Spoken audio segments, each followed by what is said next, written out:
Coming up in just a few moments here on It's Your Call, we'll meet an example of someone who had an invincible moment in her life. She's Luann Kahn of NBC 10 in Philadelphia, a true invincible survivor.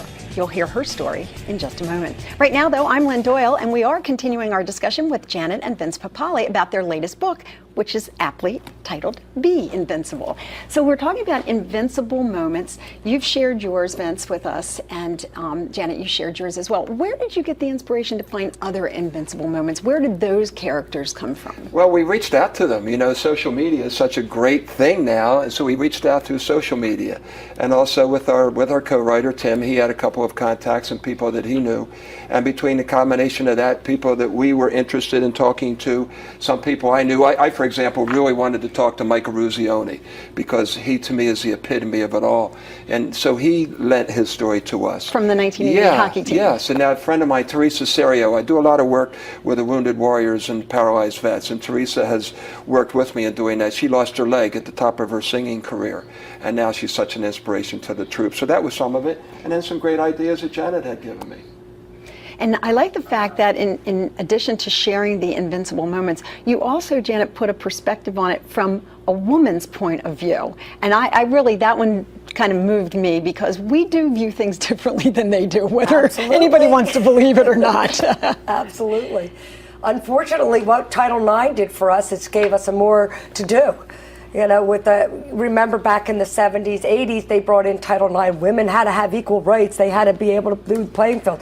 Well, we also said, oh yeah, we want to work. So now we work, we have babies, we take care of the house. We just added 2 more jobs to us. So much for equality, right? Yeah, right. Okay, well, we're going to give you an opportunity to tell us what your invincible moment is. So if you'd like to do that, you can email me right now at lynn@lynndoyle.net. We have some comments from Facebook, too, that I'm going to share with you in just a moment. But first, I want to bring in Luann Kahn into our conversation. She's a multiple award-winning investigative journalist with the NBC affiliate in Philadelphia. But her biggest challenge has not been in front of the television cameras. In fact, it was several different health scares that she experienced, including a bout with breast cancer. She shared all of that with her TV audience, and it has helped define her invincible moment. Luann, it's so great to have you here. Good to see you, Lynn. And I'm so glad to report that you are so healthy and so happy and doing great in your career now. Thank you. It's 20 years since breast cancer in November. 20 years. Now, at that time, we didn't have the walkathons and the pink ribbons and the public awareness that we have now. You were actually on the forefront of educating the public about breast cancer. Was that your defining, your invincible moment? Oh, definitely it was. And you know, there weren't that many young women at that time. We thought of breast cancer as an older woman's disease. Mm-hmm. And we didn't know how many younger women were getting breast cancer.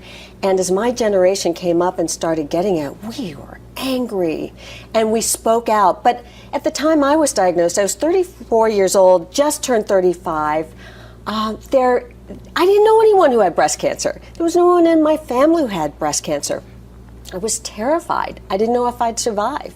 And I was so angry, you know, I wanted to speak out about it. I was going to say, is that what motivated you to talk about it? Because my mother had breast cancer around that same time, and she was relatively young to have gotten it. And she was a nurse and felt like she really needed to put a voice out there and let other women know that we could talk about it. Well, that was exactly it. I'll tell you the truth. When I was diagnosed, I had felt a lump, and my gynecologist said, I don't think it's anything to worry about, because I had a negative mammogram. And when I finally got to a breast surgeon, they really dismissed what I was saying. And finally, after 6 months of walking around with this breast cancer that kept getting bigger, finally I was diagnosed because I kept pursuing it. I was dismissed, and I knew if that happened to me, that it was happening to other women, and I had to talk about that. You know, it's interesting, when I was reading Vince and Janet's book, and you shared that story in your invincible moment, it took me back to when my mother was diagnosed, because here my mother was an operating room nurse, a registered nurse, who had also in self-exam found a lump and was told by her older doctor, don't worry about this. I'll let you know if there's anything to worry about. And the story echoes yours, because for 6 months she kept saying, this is not right. But she didn't have a voice, an advocate for herself, until she finally went to someone else, and he said, we got to get this out of here right away. It's cancer. It's malignant. And you know what? We were the lucky ones. I hate to tell you how many young women at that time just were told to go away, and they did, and they didn't make it. So we were very lucky that we listened to our gut and we pursued it. So we know your invincible moment. How did you all get together? Why did you want to be included in this book? Why did you feel it was important?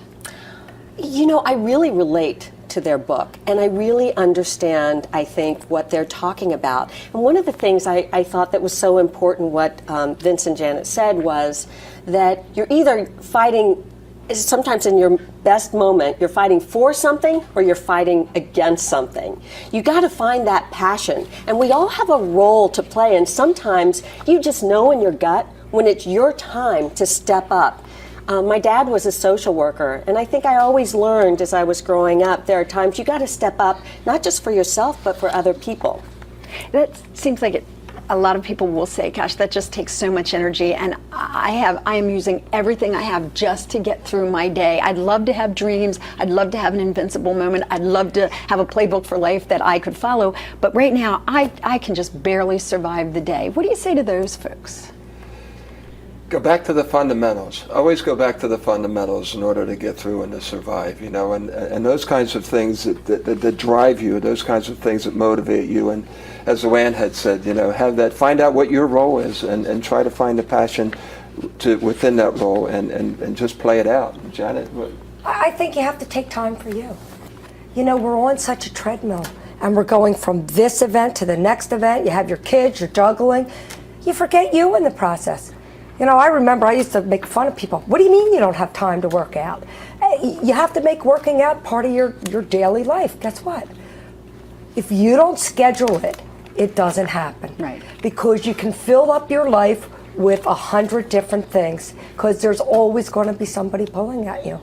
So you have to make sure you become a priority and that you are your advocate, because guess what?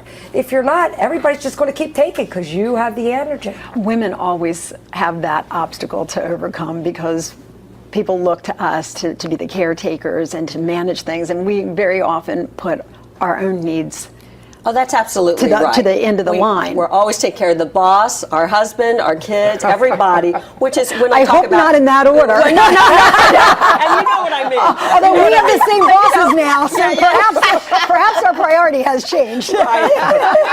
Put everybody in front of us, but where would they be without us? Exactly. So we better be taking care of ourselves. That applies not only to succeeding in life, but also particularly when it comes to women's health issues. Absolutely. Now, of course, Vince, you've had health issues as well. Yeah. That's something that you address in the book, and you are an inspiration to people because you too, like Luann, went out there and talked about it at a time when men might not have been as open. Well, you know, I talk about it. I'm 10 years out from my colon cancer. I had 18-inch resectioning done and became a spokesperson for colon rectal cancer awareness. It's a beautiful thing about the movie that it gives me now a platform, and not just here in the Delaware Valley, but all over the country, and I go out and speak.